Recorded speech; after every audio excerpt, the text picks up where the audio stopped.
I tell you what, after going to all the meetings and after a year or two, maybe 2 years ago, I was down on a beautiful island off West Cork, off Cork, beautiful small little island, beautiful summer's day, I was walking down a kind of country lane and a swallow flew past me, and it was just beautiful. I'm even teared off. And something about that, you mentioned that about spirituality. Something came over me that day. Something was released. Something that was beautiful. The world, after going so much pain, you look at flowers different.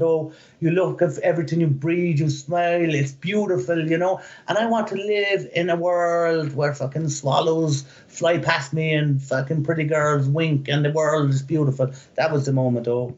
That was Cormac O'Donoghue, and this is the SHAIR Podcast. It's time for the SHAIR Recovery Podcast, where we bring you amazing life-changing success stories from addicts and alcoholics all over the world who share their inspiring journey in recovery. And now, here's your host,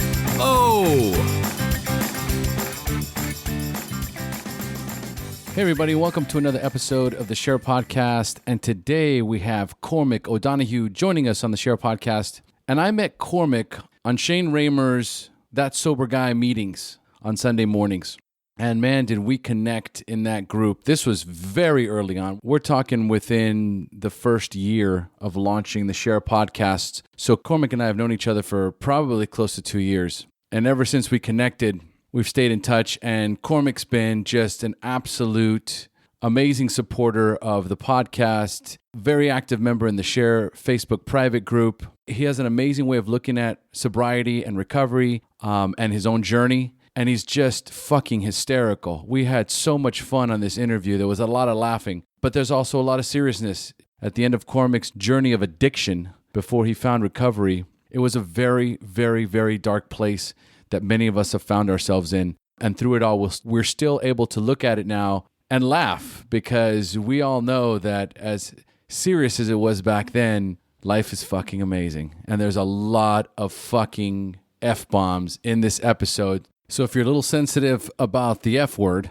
then this might not be the episode for you. But as I'm sure most of you are, like me, who gives a fuck? Bring it on. All right, so let's jump into this fun episode. But first, a quick message from our sponsor, Organifi. Organifi is an organic superfood supplement that takes 30 seconds to make with no blending, no juicing, and no cleanup.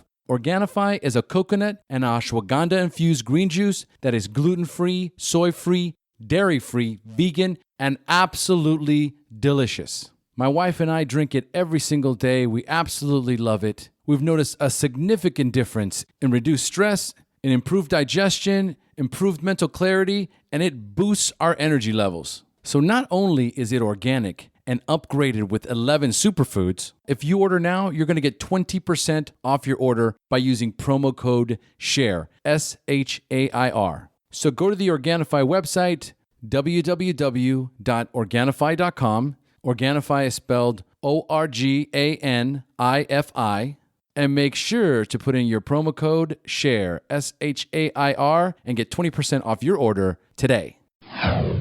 And guys, a quick reminder to please remember to subscribe to the SHAIR Podcast. If you have an iPhone and you listen on iTunes, make sure to click subscribe when you listen to the show. You're going to get a brand new episode downloaded onto your phone every week with a little reminder that lets you know that the SHAIR Podcast just launched its latest episodes. Plus, it's the best way to rank on iTunes. When you subscribe to a show, it increases your ranking in iTunes.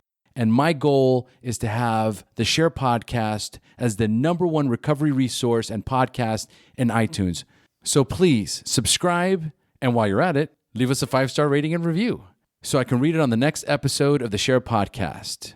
And speaking of amazing reviews, we have 2 that we're going to read today. And the first one is from NU420 from the UK. And they write, inspirational, frank, and honest. I'm so grateful to have found this podcast. The constructive and supportive advice and guidance from O is now an integral part of my day-to-day recovery.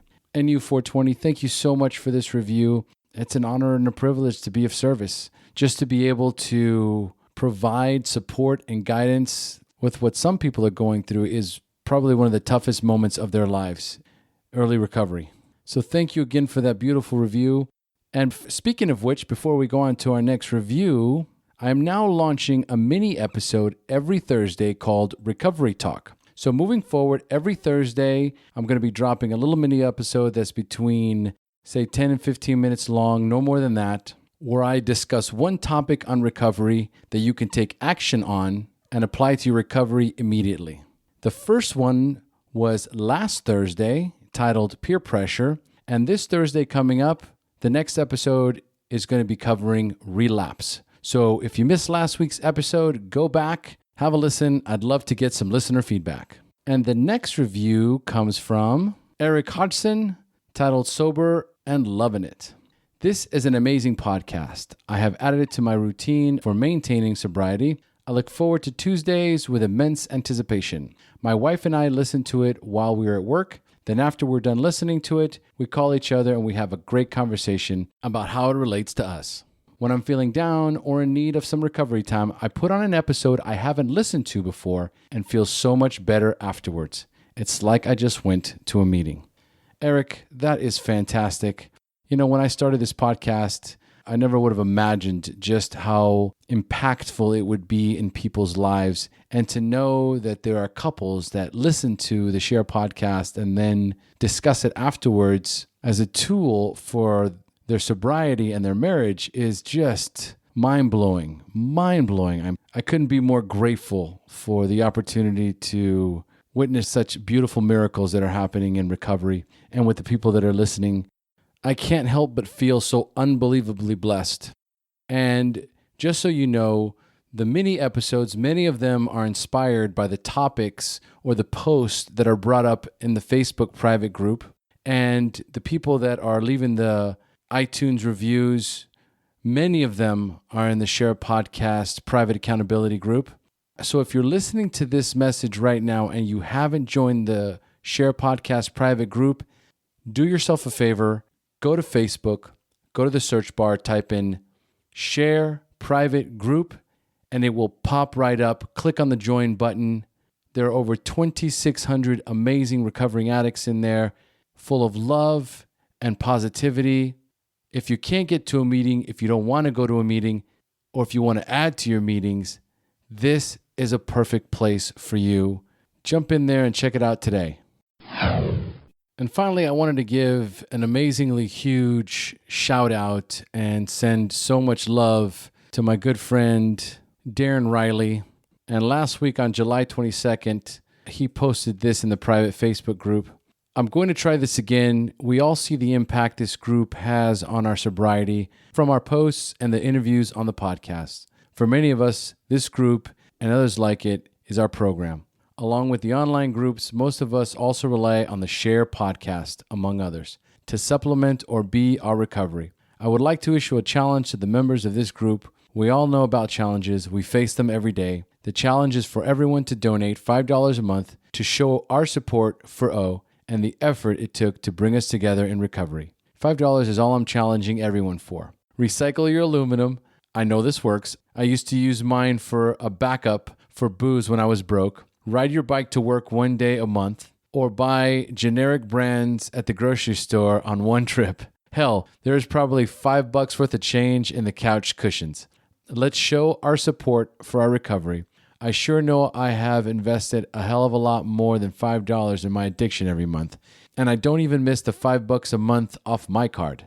These last 2 years is the only time I have even had $5 left on my card at the end of the month. So let's rise up to this challenge and show our support to this group and the podcast. I know there are many, including myself, that would not be where we are without them. Thank you for taking the time to read this, and I hope to hear O tell us on the next show there has been a surge of donations. I hope everyone has a fantastic weekend. Oh, and if you need a pick-me-up, listen to episode 15. Try not to feel good after that one. Wow, thank you so much from the bottom of my heart, my beautiful friend Darren Riley. It's just amazing to read, and nothing more needs to be said after reading that. And yes, there was a significant surge in donations. Your post made a tremendous impact on many of the members of the group, and it's helping tremendously. So again, what we're asking for is if just 1% of the people that listen to the SHAIR podcast would donate $5 a month, we would be completely self-supporting, and we're not there yet. But with wonderful friends like Darren and all of the new members that have just started sending $5 a month donations, we can do this. But what inspires me the most is that the people in the Facebook group and the listeners of the SHAIR podcast are getting real value from the show and from being a member of that group.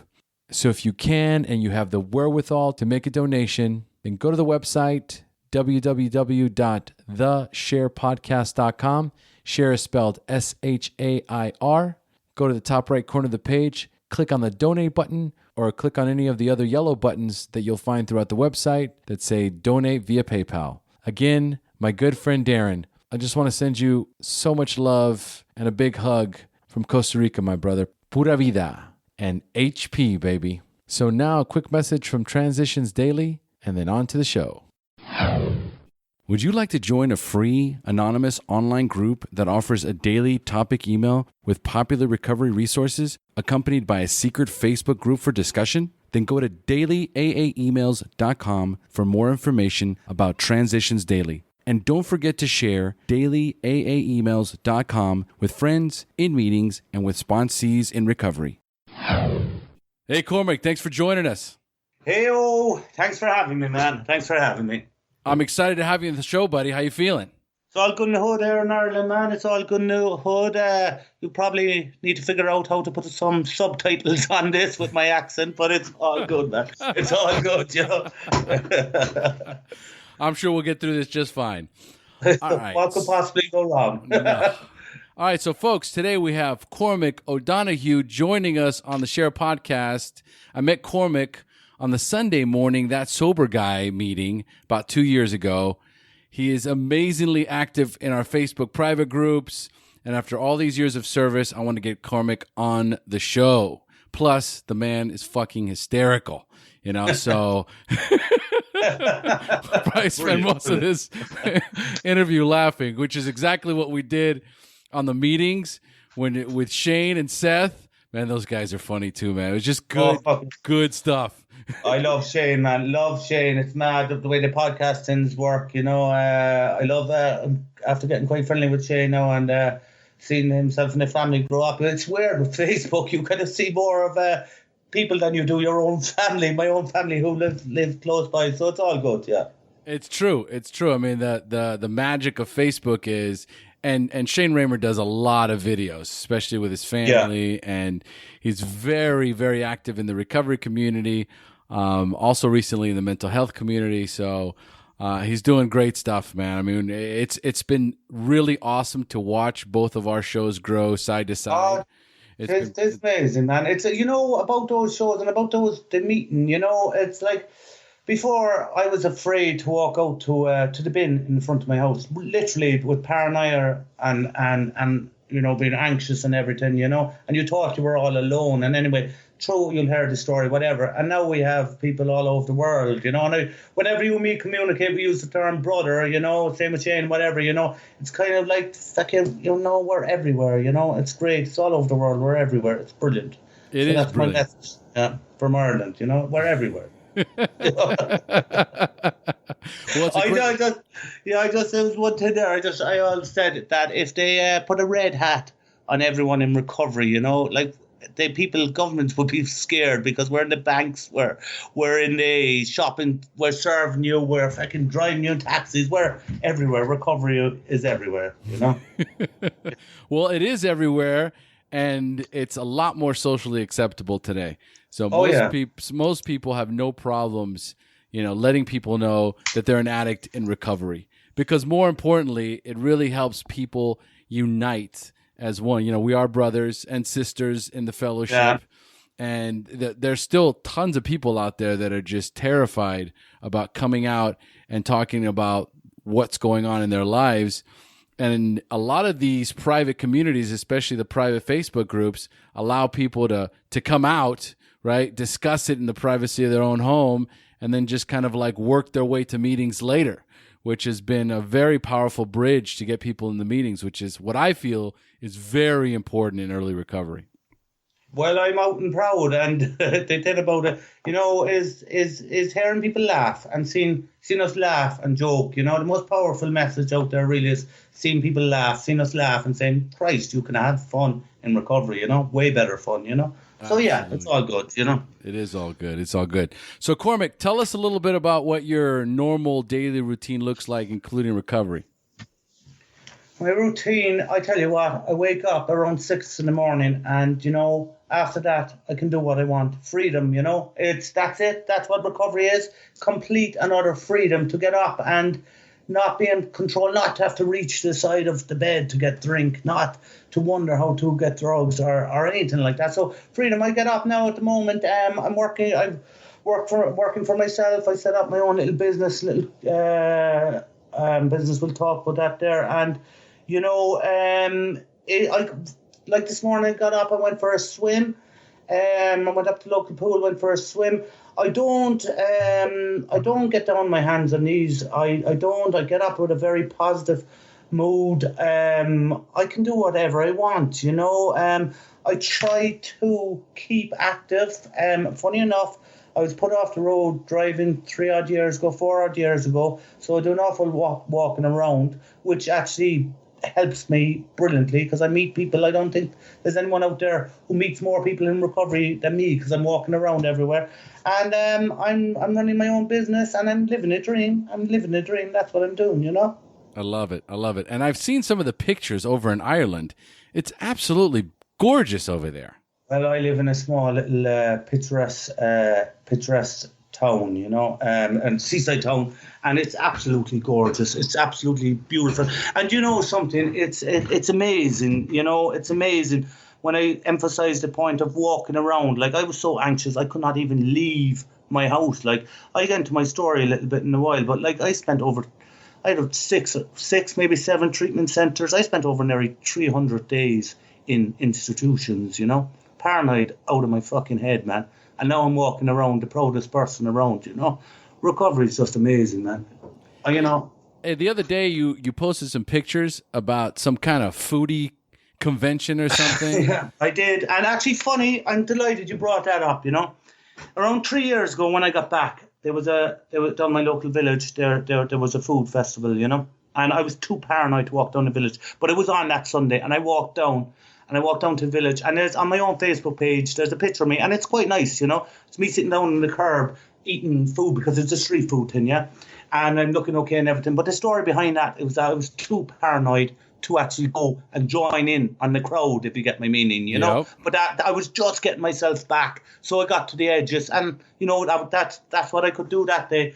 The last day there, I posted it. I was one of those people who helped set the tin up, because I'm a local business owner, and it's amazing.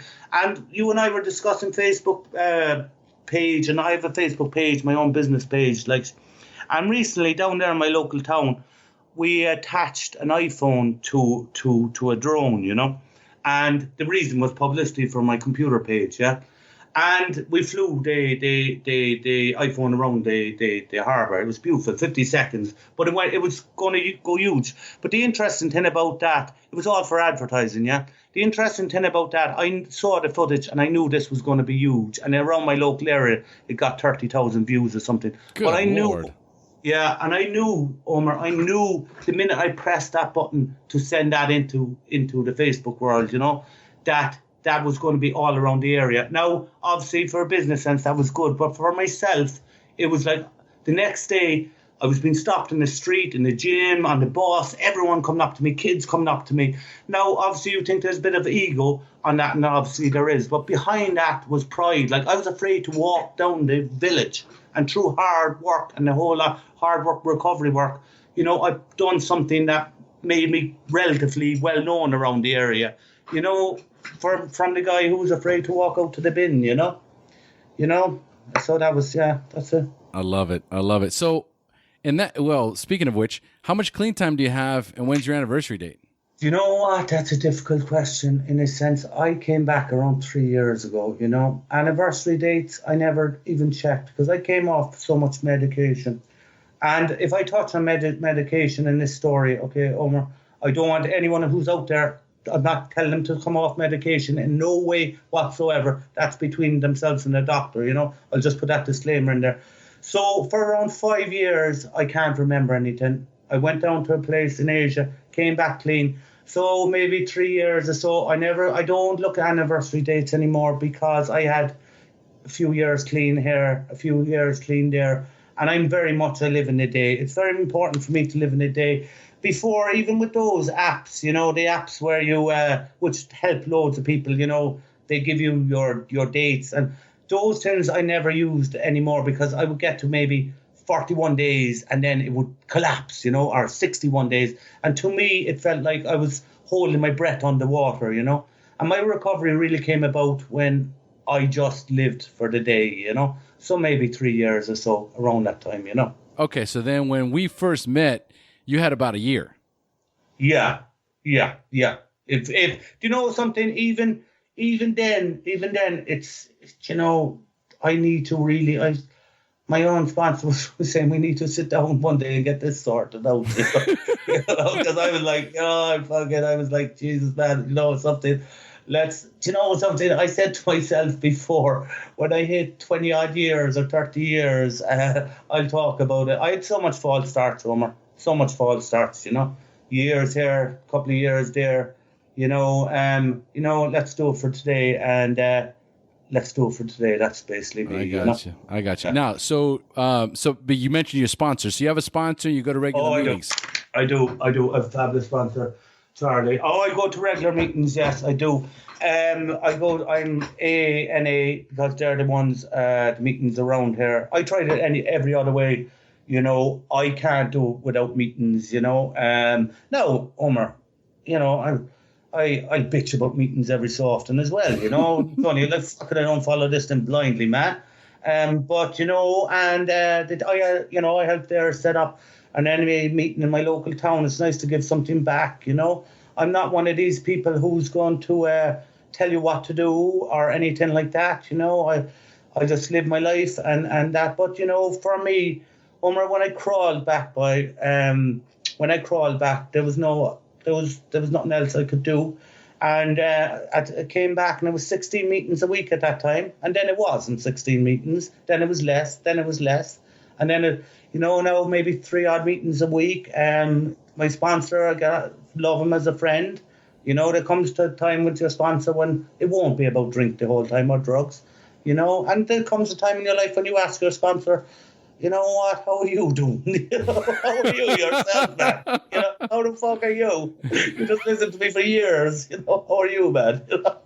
So, yeah. It's true.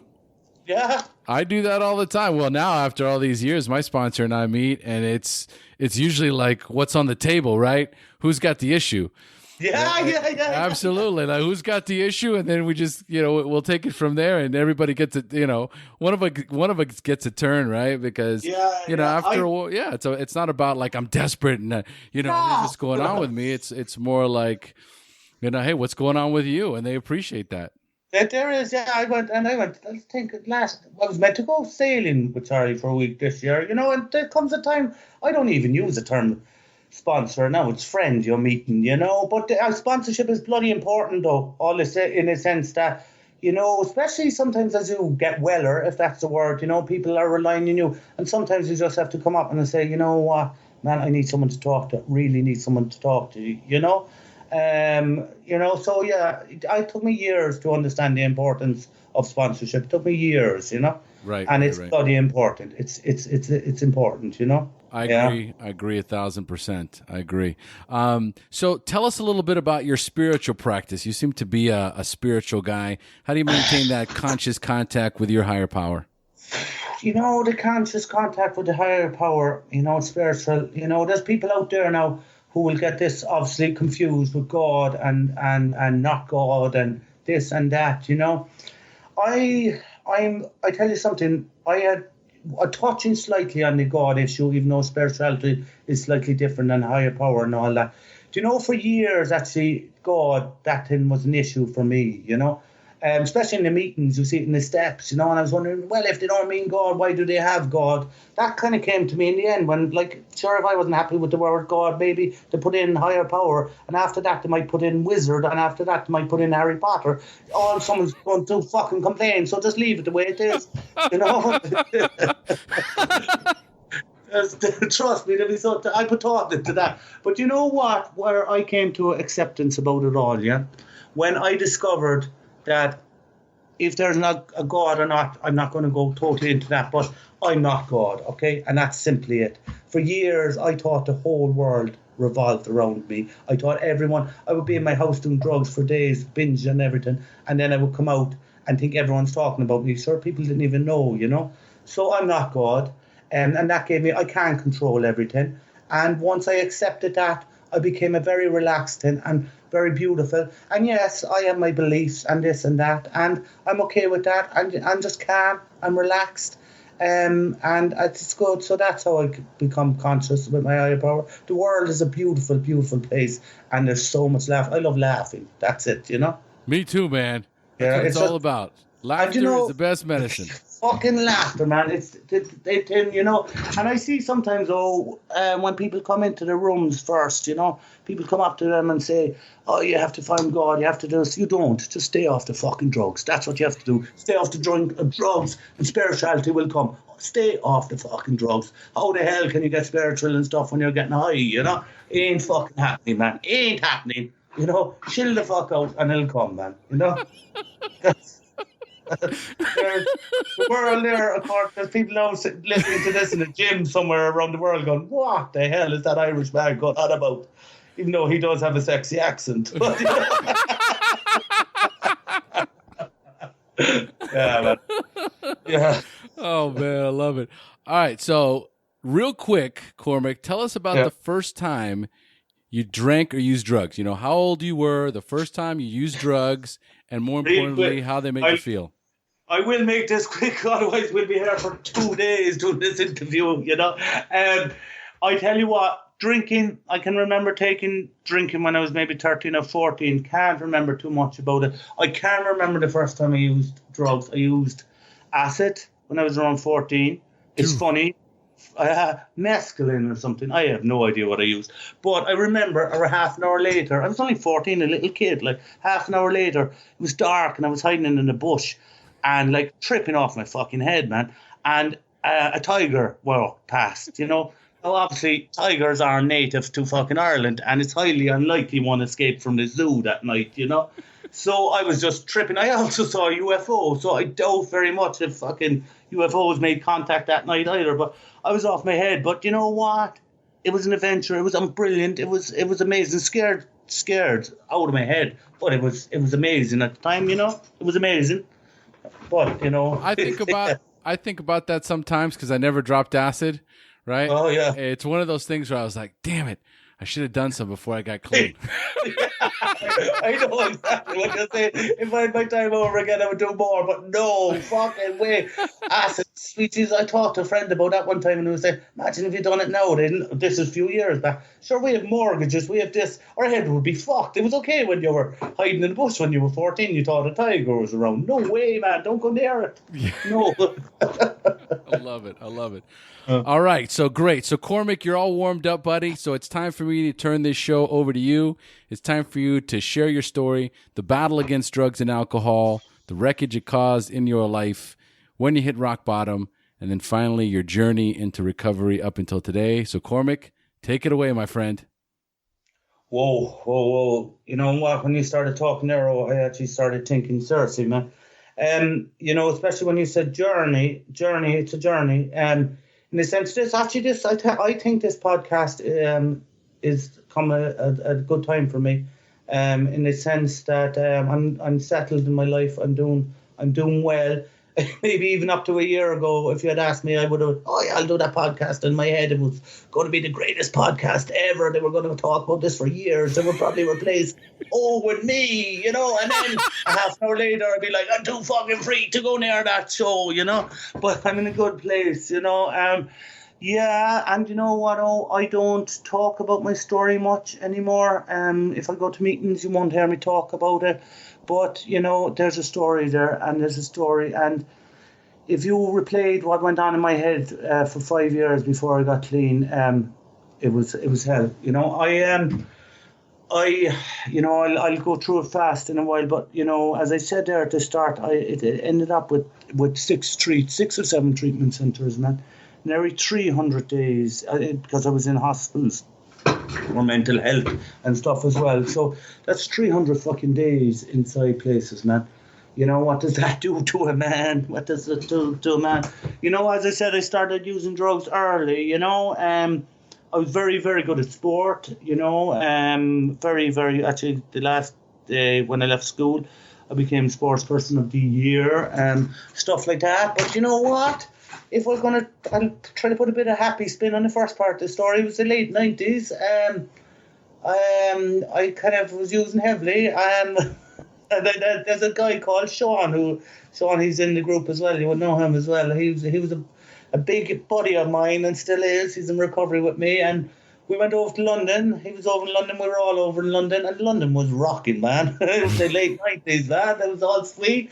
And I tell you something, I would love to do the late 90s, as in do the Pepsi challenge against the 60s, you know? Fuck it, man. They were fucking crazy days. Remember, at that time, I don't know what you were involved in, but it was all ecstasy and it was all the rave and all the dances and all the clubbing, you know? I actually remember the Irish government actually ran, this is a true fucking story, they actually ran an ad saying, don't do drugs, it leads to casual sex.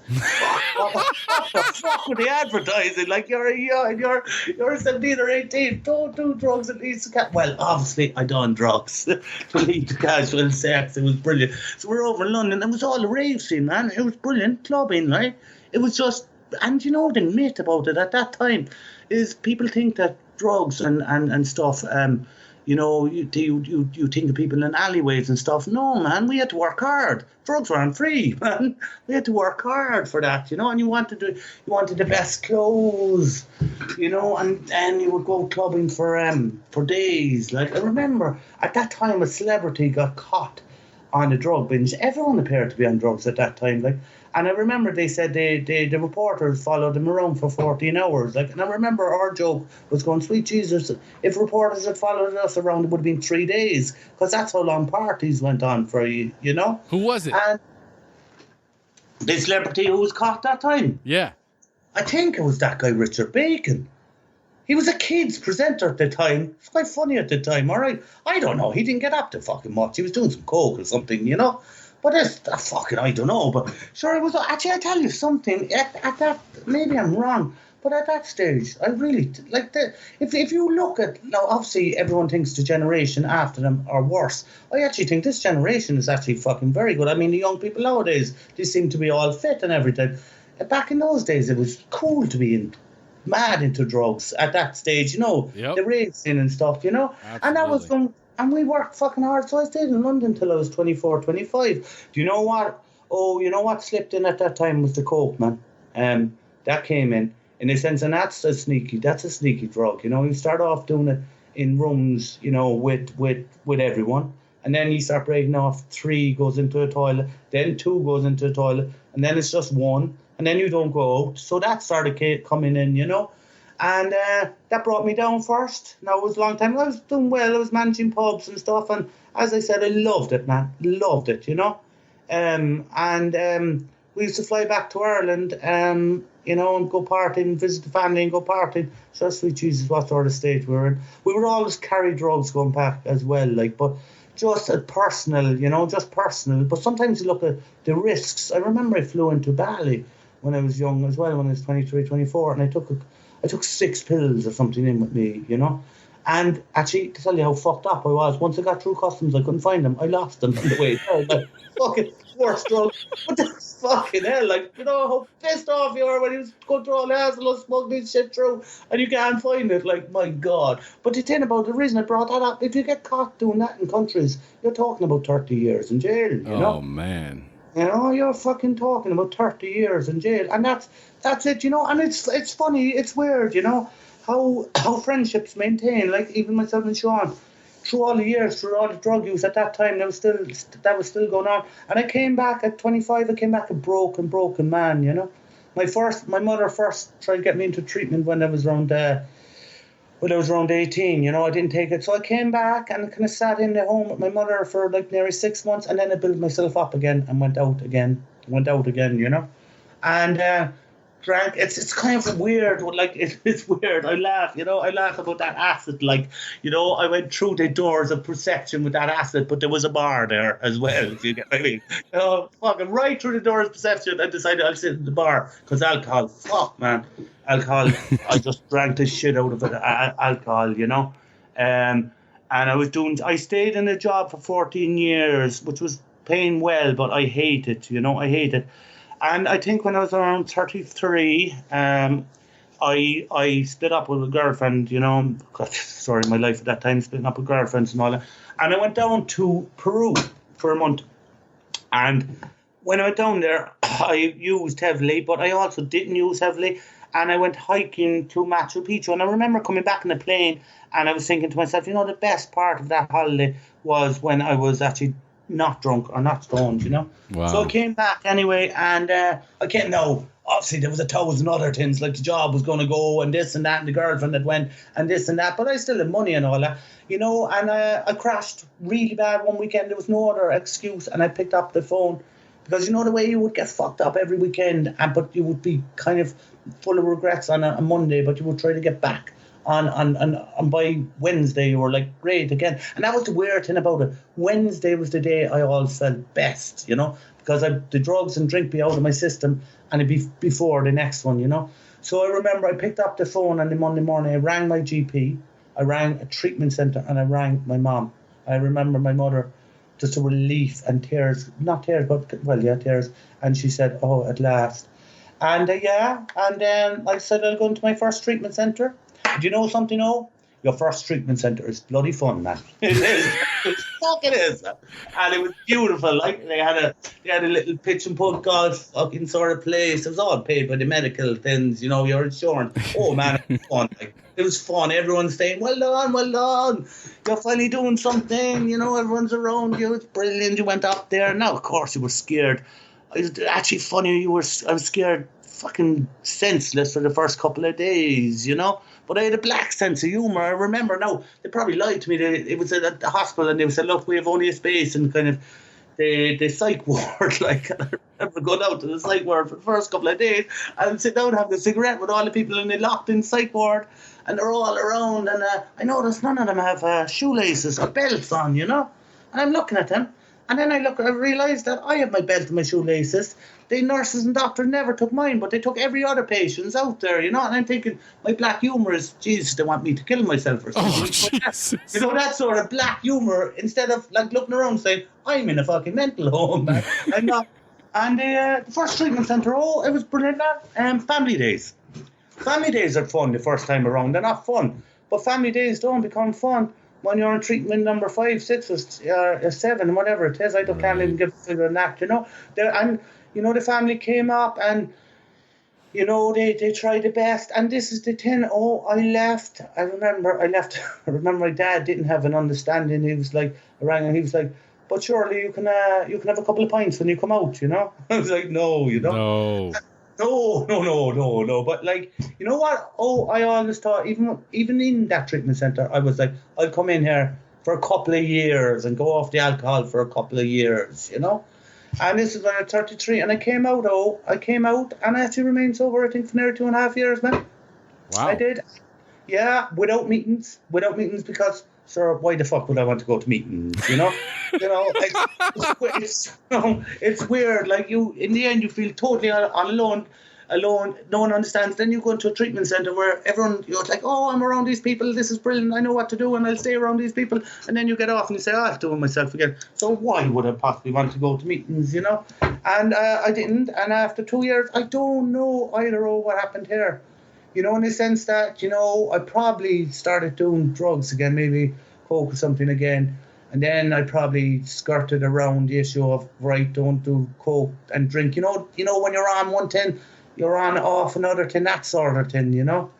So then, then I had to go to treatment centre number 2. And fuck it, we can fast forward it there. Treatment centre number 3, 4, 5. But like this second, third, fourth treatment centres, man, they're not fun. Oh, they're not fun, and your head is gone. And at that stage, then I was on an awful lot of medication.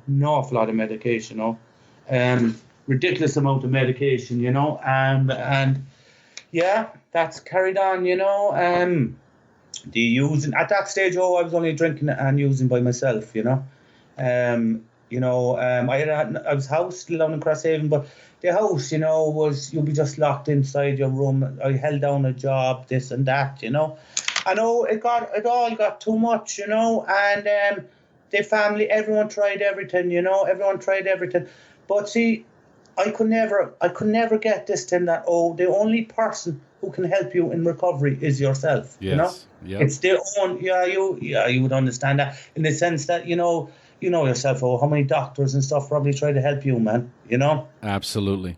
They and doctors go home at the end of the day and this and that. And, I was in and out of AA meetings and NA meetings. I was in and out for many years. And I remember I went up to my sponsor and asked him one day, I was like, Charlie, how did you get a sponsor? And he was like, I'll be your sponsor. And I was like, grand, and didn't go near him for years after that.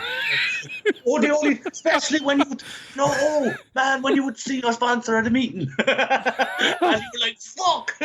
You would come up to him and say, I've been meaning to ring you. Yeah. Your eyes are fucking pulling back, And remember that thing they would read at the start of they still do at the start of the NA meetings about if you have drugs, leave them outside, I'd be like, I'd be in there and I would always have medication on me, I may stress this, most of this was on prescribed medication as well, all right? So, yeah, and then, something strange happened to me.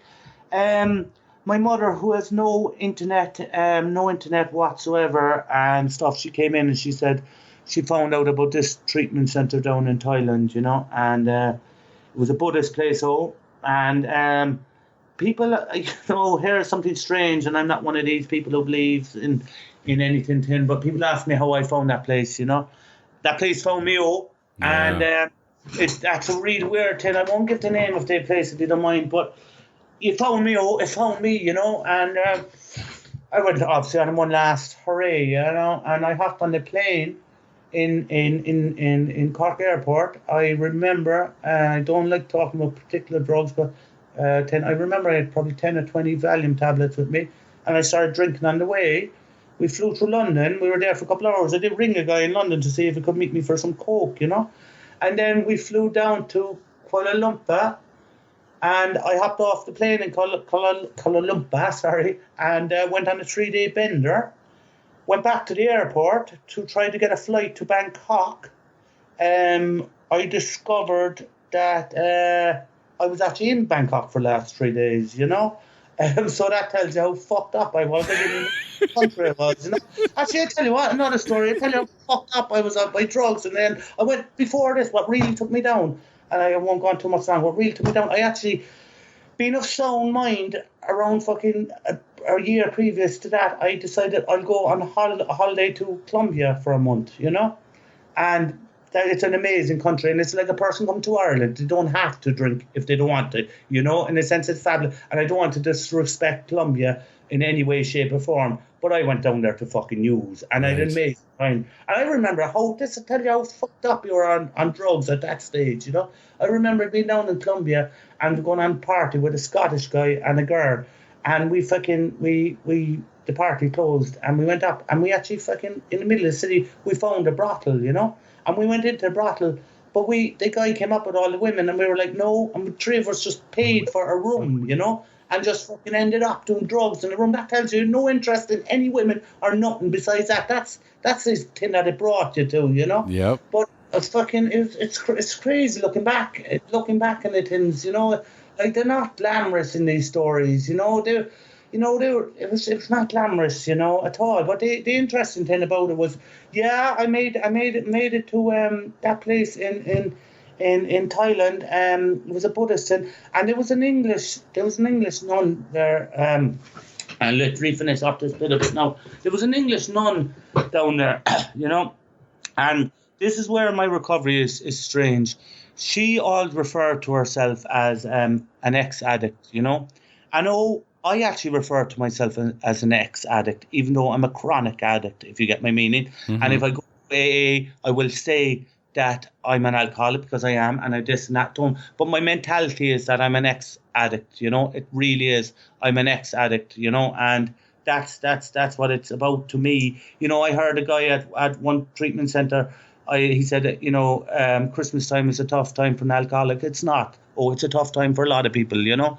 And she changed my mentality, and I was able to come off drugs down there. And by drugs, I mean the medication that I was on, taking myself.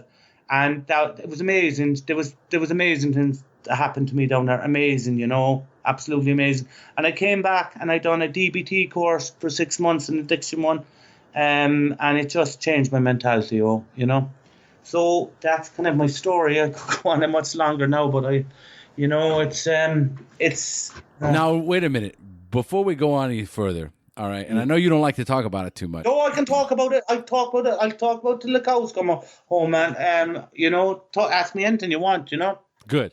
All right. Yeah. So I remember because we had this conversation on one of the meetings. Okay, and we were talking about that the monastery you went to in Thailand. Mm-hmm. Right? Yes.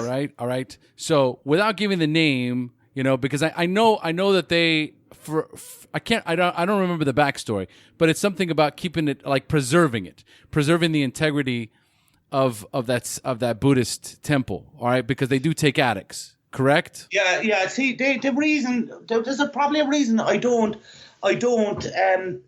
say too much about that place. It's not, and concern my past. Jesus, it was lovely to actually talk about my past, you know. I don't talk about it in meetings, because it's a very traumatic time for me. I know it's funny and glamorous and everything, but it's glamorous at the time, the 90s part and stuff like. But I don't go to meetings to talk about my past because I don't want to talk about post. I go to meetings to come out happy, if you get my meaning. But you're right. And you know what? I enjoy talking about my past. I generally did, because I very seldom do it. And thank you for giving me the opportunity. That place in Thailand, the reason I don't publicize it much or this or that, you know, is because, it's not for everyone, in the sense that for me, they don't do a 12-step program. Now, I don't care really what people, AA or NA or what's around here for me, okay? There's no other meetings. Whether people want to go to Christians group, whatever group, off you go. But I'm a strong believer in groups, completely in groups. Even the forums on the Sober Guy and your forums and everything, they're brilliant, but people should also go to groups. That's my personal belief, you know. And that place in Thailand, it came at a very, no other treatment centres could do it for me. My own doctor said I could nearly teach the treatment centre and that. And, you know, I was just sitting down, 12 people in a circle. I was after doing it 5 or 6 times. My family didn't even want to come to family days anymore. There was no fucking point, So I went down there. It was beautiful. It was sunshine. And I was treated with complete dignity. And I was treated with respect, And that's what I needed. I was broken, I didn't need to be broken anymore. You know, it was a fabulous monastery, you know, it was a Buddhist beliefs. Hey man, this is the thing about it. It was the best holiday ever. I told you about Colombia. I told you about this. I done all the traveling. Fuck that. The best place. I was down there. There was like 4 or 5 Europeans. The rest were all Thai. No one really spoke English besides the nun. We all had to kind of wear uniforms, like a bit of like a prison thing. There was 5 days of vomiting to cleanse everything out of your system, which me being the addict I was, said, fuck this, I'm after doing this for 20 years. So I done another 3 or 4 vomiting sessions, you know. Like, you know, obviously I couldn't just stop in 5, you know. I had to do, 8 or 10, like, you know, and, it was special, you know. Always special. I had some vile shit to get out of my body, mate, and that's what it is. And then none. It was grand. It was like we done meditation. Well, that was funny. I done a meditation in an Irish treatment centre, and they used to do it for an hour in the morning. man, my head was so fucked. I could, I could do nothing, and it was the most painful experience. I had an hour sitting down. All I was doing was reflecting on my thoughts, and it was hell. And the very first day she said meditation, I said, but I'm not doing it for an hour. And she said, you can feck right off, Cormac. You couldn't keep it for 5 minutes. And I said, look, and I went up and done the meditation with her. And I came up and I said, it was very good. I said, I was looking at a candle and I was trying to focus on the candle. She said, with your head, you would have been better off thinking of the Smurfs, Cormac, so she was real. She was real and she was right, and that's what I'd done. And we had to go into a steam room for 2 hours, an hour or something a day, and detox that way. And it just gave me time to reflect. And more importantly, it gave me time to get off the medication, man. And when I came off all my medication, and I mean, that's all topped up. I was buying loads of stuff off the internet and everything. It gave me a chance to have feelings, okay? And with feelings, I came back actually, and I was in, I came back and I remember I had tried everything else. So I had tried treatment centres, I had tried everything. I was off the medication and it was bloody tough. And I came back and I remember walking into an AA meeting. And I remember the guy saying, now I'd have gone, they all knew me for years. And in all fairness, they said, whatever you say about Cormac, he keeps coming back, And I remember a guy sitting up and telling a chair, his name is Pat, and he goes, there's only one thing more. And I was after personifying addiction, personifying it, that evil fucker. I was after personifying it. He said, there's only one thing stronger than addiction, and that's AA. And it was, that's what I needed, And sometimes, when I get really annoyed at meetings because the people are going on long talking and this, and I do, honestly, but I think back to the days when I needed the 16 meetings a week and I didn't want the meeting to end, I did not want the meeting to end.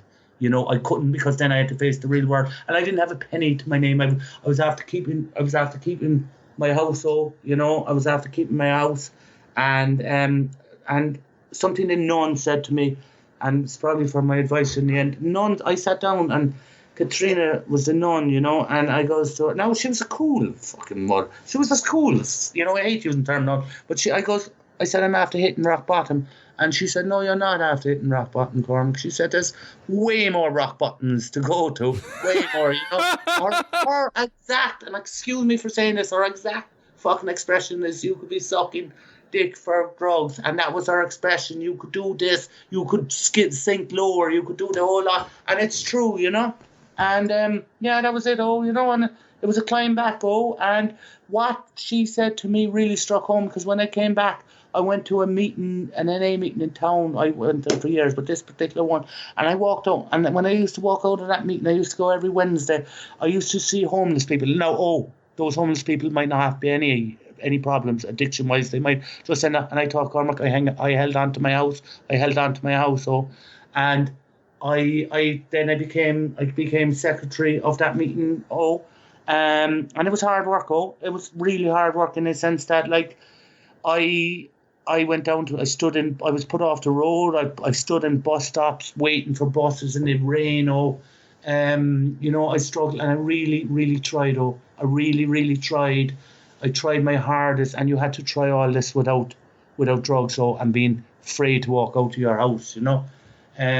It's amazing. I sometimes look back and say it's just amazing how, after so much time in treatment centres, there's so a lot that whatever fight was inside me, man, I pulled back, I fought hard, I fought hard, I retrained myself, I done education, I done everything. Yeah, it was tough, it was tough, it really was, and I'll just I'll say one last thing there about for me, is people go on about it being a sad place, it's not a sad place in any way. People who don't know about it say, I was about to say, who is saying that AA meetings are sad places other than people that don't go to fucking meetings? Yeah, thank you. Now we're talking, man. Because, now let's get this positive vibe fucking going again. Because, you know yourself, there's not one sad story inside that room of AA. No. Because they're inside that fucking room, boy. And I have seen amazing things. I've seen people come in, and they fucking get qualified to get married. They've children. I've seen them grandchildren. I've seen people, it's fucking amazing, And I've never seen one sad story. And I've never seen people laugh laugh so much, really heartily laugh. Oh, you know, it's a fellowship, man, and you know, it blows you away. Fucking the laugh you have, it's you know, fucking as my own sponsor would say, if fucking recovery isn't fun, what the fuck is it all about? Oh, you know. It's You true. know, It's true. It's like sex. It's like sex. Yeah. All right. But that's If another you're thing. not enjoying yourself, you're doing something wrong. Oh, no, I'm glad you brought up the word sex. So, fucking, here's a secret that you should tell everyone who comes into a treatment centre or whatever. Do you know, once you get your shit together, sober sex is the fucking best thing in the world, man. If someone had told me that shit when my first treatment centre, I don't think I would have needed 6 more fucking treatment centres, man. I would have fucking taken notes and sat down there like a good boy. Best thing ever, oh, you know? Fucking brilliant. But it takes a while to learn that too as well, by the way, you know? But yeah. It's true. It's 100% true. Everything's better when you're sober. I remember, man, when that cocaine, man, that's a fucking derailer and a half. I remember a buddy of mine, we rented, all right, as a company, we had, when we came down here, we rented this big ass house so that, you know, we could have all the investors come down. There was always plenty of room for them, and we could have parties in there. And you know where we used to hang out? Just the two of us inside this giant house? Inside the pantry. We'd hang. You invite all these people over and go into the pantry for 2 reasons, so you would have to share your shit, man. It was grand. But we were by ourselves in this house. We didn't have to hide from anybody. We were fucking in the pantry doing blow, and we're going, man, there's got to be something better that we could be doing than hiding in this fucking pantry and doing blow.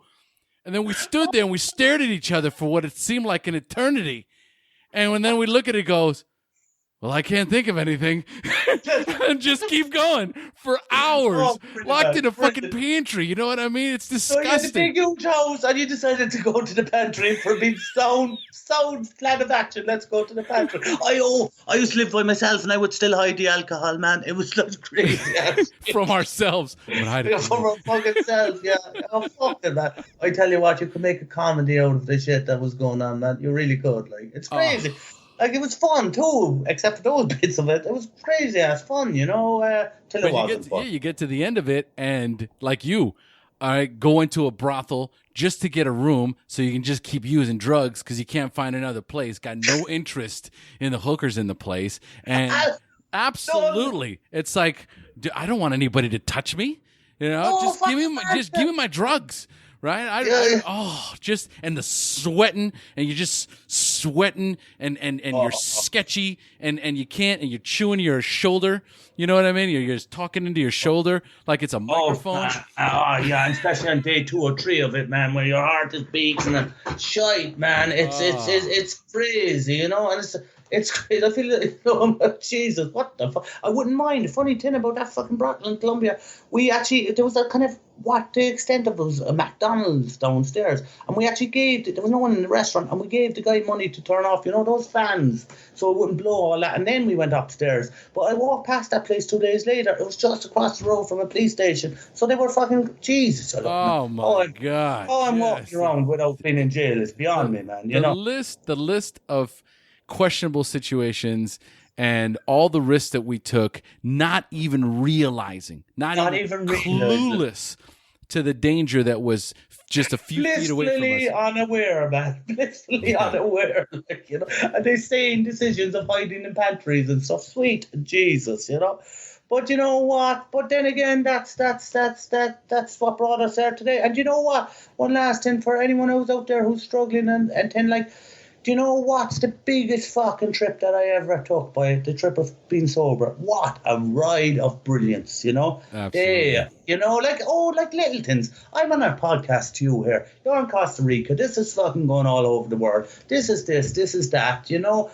And fucking, I walk out the door and people are probably sitting at home just watching the television, kind of going, oh, that Cormac, or, well, they wouldn't say it, but people say, oh, that sober life is boring. Boring the fucking arse. It's myself, me and Shane talking, guys from San Fran there, talking and stuff, shooting the breeze, watching ye grow, man, watching your show grows. We were talking about the Facebook stuff to make the thing grow more. To watch this. There's a revolution out there, man. There is a revolution.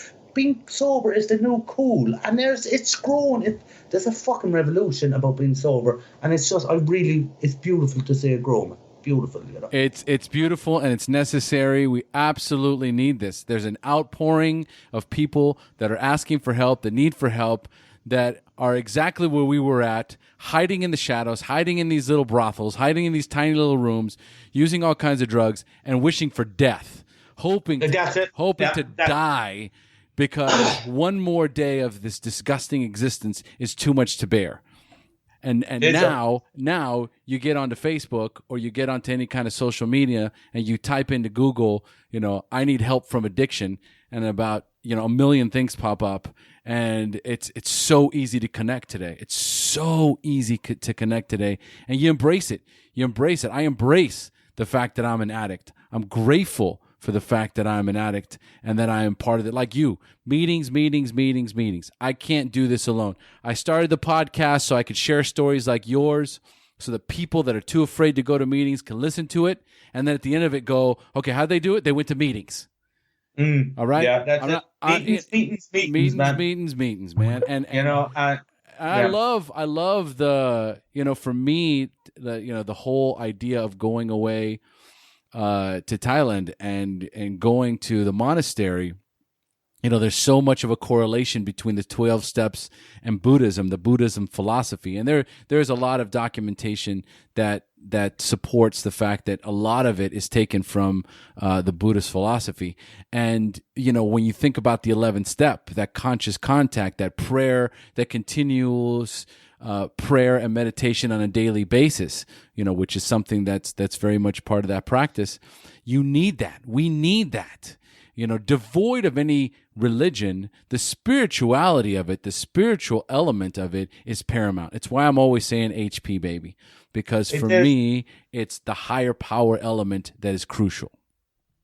Do you know what? Oh, and when you get that feeling, that spirituality, that monastery did serve me so well in the sense that, even today now, I was, mindfully eating, if you get me meaning. I was sitting outside the front and I put on the phone. I was thinking about the podcast. I'm thinking about that. And I was just thinking, how beautiful the world is, and just the joys of it. It takes a while. You have to, and, that's why I want you to keep that feeling inside me, in the sense that, it was said to me as well, one mood altering drug will change all that for me, and it keeps me away from doing anything. Even for me, I personally know there's other people out there, I can't even drop a sleeping tablet or anything, because I need to, I need to be clean, and I need to be true to myself, it's beautiful. And you know what I adore about these podcasts, and these have fucking kept me straight,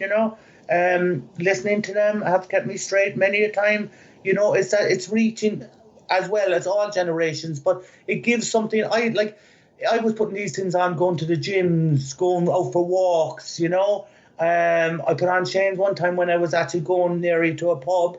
I put on yours another time when I was really, really depressed, and there was I forget who it was. There was someone who was telling my story, if you get my meaning, Yep.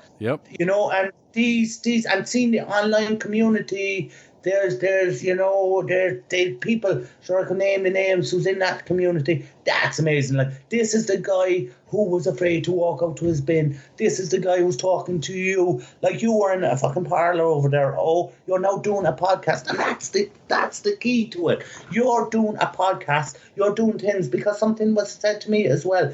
It's like, people in good recovery are fucking dangerous. We can do anything. We can blow them fucking away. We have a drive inside us. Like, you're reaching the fucking world. We're blowing people away. We are absolutely blowing people away. I started my own business. I fucking, for years, just thinking about, I've done it. It's going well. I got people working for me. It's amazing. People in good recovery are fucking dangerous. Oh, man. There's no question about it. There is, that drive, that tenacity that we had to find ways and means to get more, that comes from something deep inside of us. That wellspring of desire and drive to get those drugs and to get what it is, whatever we had to do to get whatever it is, once we get clean, that doesn't go away. We have that drive, we have that tenacity, and so we apply it. we use that to move in a different direction. And that's another reason why I do the podcast. There's so many amazing stories. You've got your own business now. You're working from home. You're talking about spirituality. You're happy. You're living a life beyond your wildest dreams. And this is from somebody who, was living in such debauchery, in such chaos and wreckage. And for many would have thought was a completely lost cause. And now, 3 years later, it's like, look at where I'm at today. And it's only because of a few very specific, very simple guidelines, which is for us, get your ass to a meeting, develop a relationship with a higher power, and stay the hell away from people, places, and things that are going to trigger you to do drugs. And you know what? Yeah, and and to see what it does to people around us, and see what recovery, and see the brilliance of it, of what it's doing. It's just beautiful to see, it's just amazing, and people get it right. It takes a while. If people get it right, it works out well, for people who get it right, Yeah, it's working out well for us, buddy. Yeah, it is, and, I met a girl in recovery, she struggles from time to time with depression and all that, but she has an amazing fight in her, and that's what the reason I'm bringing it up is it's that fight inside us, and, it's a pleasure to see people fight, because this is a nasty, nasty fucking thing, man.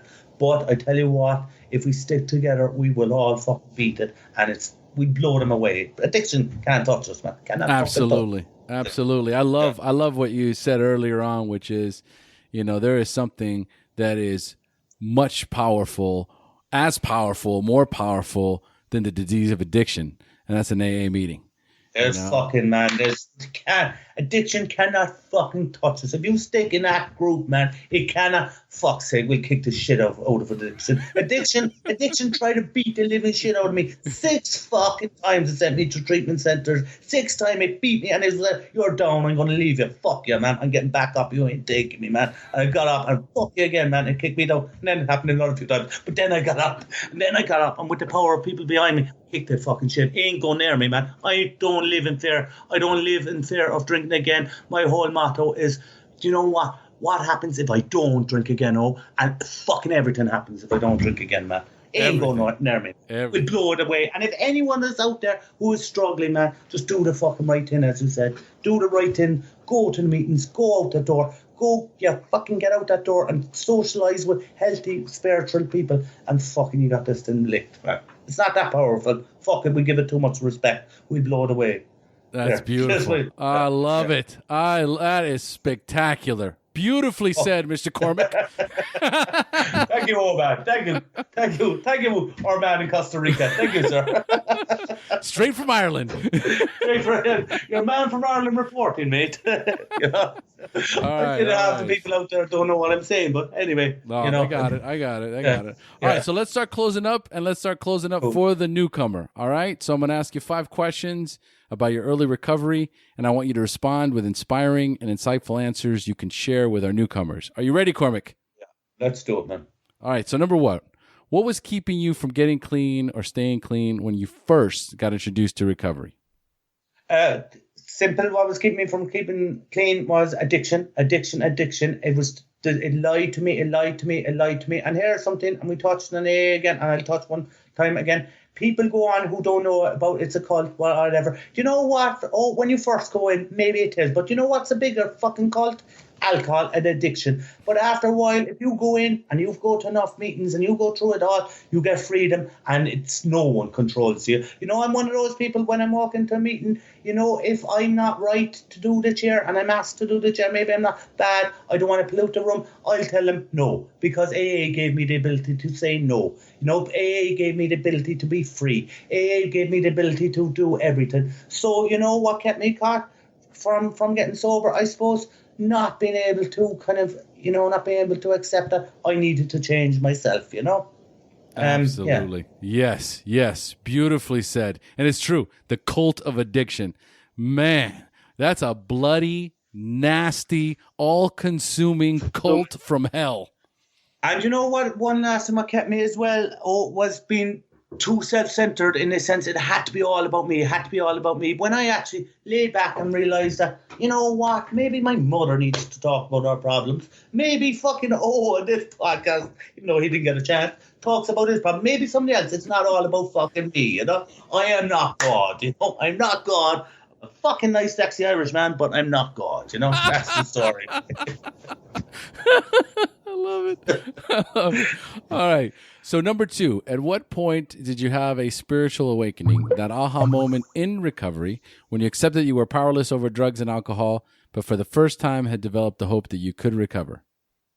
You know what, I tell you what, after going to all the meetings and after a year or two, maybe 2 years ago, I was down on a beautiful island off West Cork, you know, off Cork, beautiful small little island, you know, beautiful summer's day, you know. I was walking down a kind of country lane and a swallow flew past me, you know, and you know. It was just beautiful. I'm even teared off. And something about that, you mentioned that about spirituality, something came over me that day. Something was released, something that was beautiful. The world, after going through so much pain, you look at flowers different, you look at everything, you breathe, you smile, it's beautiful, you know. And I want to live in a world where fucking swallows fly past me and fucking pretty girls wink and the world is beautiful. That was the moment, you know. That was the moment when life changed for me, you know. That's beautiful. Absolutely beautiful. And I don't think we talk about that enough as far as those moments in our early recovery where the world looks different, but in a way that is so beautiful, so spectacular, so awe-striking, where, you know, you look at the most simple things and they look absolutely beautiful. Breathtaking even. And you have this moment, right, where you realize, wow, look at what's around me, right? And how I've never been able to appreciate this before. And for the first time, I'm able to appreciate all the beauty that actually is around me. And I've had a few of those in Costa Rica, man. I mean, I live in Costa Rica, you know? I mean, it's some of the most, you know, you want to talk about birds and you don't even have an army there. It's so beautiful. it's true. You know, you walk down the street and consumed in your own addiction, you see nothing but blackness. But, you know, you come into recovery and all of a sudden you start looking around and it's just a wondrous, beautiful place, man. I love it. That's a beautiful It's amazing. It's amazing. I'm coming up to nearing my 10-year anniversary of going into AA, you know. And I've just seen so much beauty. I've seen fucking amazing things, you know. I've seen some people, oh man, the changes are powerful. It's amazing, you know, in the world. Beautiful, man. It says, you know. Changes, yes. Yeah, but like, man, I see your pictures of you on Facebook in Costa Rica. Like, I think, fuck it, he's just teasing me now with that beauty out there, man, you know. I'm living the dream. We both are. I want to go out there. I want to go to Ireland. Well, fuck it, man. We'll definitely have to hook up that sometime. Definitely, man. You know. I'm done. Cool. That's cool, man. All right, brother. Okay, so number 3. Do you have a favorite book that you would recommend to a newcomer that you read in early recovery? You know something, you know what? When I came out of the haze one time, I looked around the house when I came off the medication. There was books out the door. You know, those big, huge, heavy books people would give you for depression. I could barely read the exit sign or a stop sign. There was no point giving me books. The one book was, remember, I think you mentioned on your show a couple of times, that picture book, Black Dog. It's just a picture book about depression, pictures, because you can't read anything else. And besides that, then I suppose actually I tell you what, I read a book called Shogun by James Chevelle. Nothing to do with recovery, but I tell you what, it was a big novel and it was in one of my centres and it got me out of my head, you know. Sometimes it can't always be about addiction. Sometimes you just need to get out of your head in a healthy way as well, you know. Beautiful, beautiful. All right, so number 4, what is the best suggestion you have ever received? That your family is 6 months to a year behind you. My mother sent me to see a priest and he was in recovery himself, and this is after countless attempts, I was like, why won't my family trust me? You know, why won't my family trust me? He said, well, Cormac, family is 6 months to a year behind you, in the sense that a lot of us, when we get around first and this and that, we're wondering after 3 or 4 weeks why our family are not trusting us. And it can scar you, and your family has been scarred, and it takes time, Trust needs to be built up. So don't get too annoyed with people if they don't trust you for the first few months. That really helped me, That really helped me. And the best suggestion as well, you know what? Have fun. Have fucking fun. Have fun. Go out, have fun, and laugh. And you know how we get more people into this fellowships and into this recovery? By laughing. By joking, acting normal, being those group of people when you're out in a restaurant and you're just laughing and saying, look at those people over there. Oh, Jesus, they're not even drinking. What? Do you mean they're not drinking but they're laughing? So be that fucking person. Laugh. Just have fun. That's what it's. Beautiful, beautiful. All right, so number 5. If you could give a newcomer only one suggestion, what would it be? Oh, I suppose laughing. Newcomer. Do you know what? No one's going to do it besides you. No one. No doctor, no treatment centre, no nothing. It's going to be you. And when in doubt, if you're in doubt about something, don't do it. If you're in early recovery and you're worried about going to a party, don't go to the party. And if you want to fucking go to meeting, go out the door to the meeting. The house is your enemy. Don't stay in your thoughts. Get out. Socialise among people. Just do it. Like if you're listening to this podcast in the gym or even at home sitting on the couch and you have the choice, go out the door, try to get yourself to a meeting. It doesn't matter. I know we spoke about AA here, but whatever fellowships you're involved in, go out, do it. And also, another suggestion I would think, if a person can, try to get outside help as well, It's not all about meetings. It's not all about step work. Sometimes people need counselling as well, But that's it, really, Absolutely. Great suggestions, Cormac. Buddy, thank you so much for joining us today. Loved it all, man. Loved it. Man. You're doing great work over there in your paradise in Costa Rica, man. And you have to have the Irish inside. What was the old expression? God invented the Irish, so God invented alcohol, so the Irish wouldn't take over the world, man. You need us fucking Irish in this battle, man. You need us, man. We know it down, man. So you know what? Oh, an absolute pleasure, and thank you for asking me to come on, man. Really appreciate it. Really enjoyed it. Now I'm going out for an Indian meal, I think. So thank you, sir. I'm going out for an Indian meal in Ireland.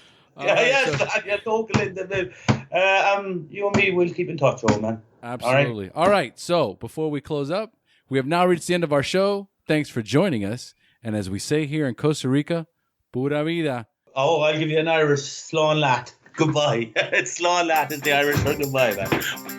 Thank you for joining us on the SHAIR Recovery Podcast. To check out the show notes page on this interview or to thank our guests for sharing their story, go to www.theshairpodcast.com. While you're on the website, don't forget to sign up for our free newsletter to stay up to date on the latest news, podcasts, and interviews.